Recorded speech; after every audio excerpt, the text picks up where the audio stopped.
Okay, I'm going to place my pattern pieces onto my grid paper.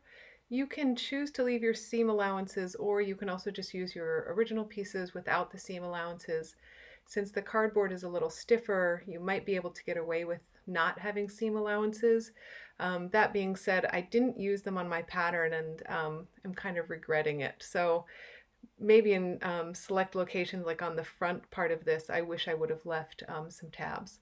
So what I'm doing when I'm putting it on the grid is I'm sort of thinking about obvious and noticeable places that would help me to be able to see where the lines should be transferred. And so I'm kind of working in 6 squares across and 4 squares down. And in this instance, I'm going to trace this piece because I like to be able to see through the pattern piece onto the grid.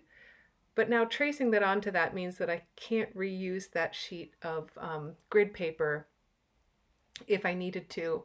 If I was drawing it by hand, then it would be nice if I maybe just taped my piece on the top of the grid, and that way when I was done with that piece I could remove it and utilize another piece.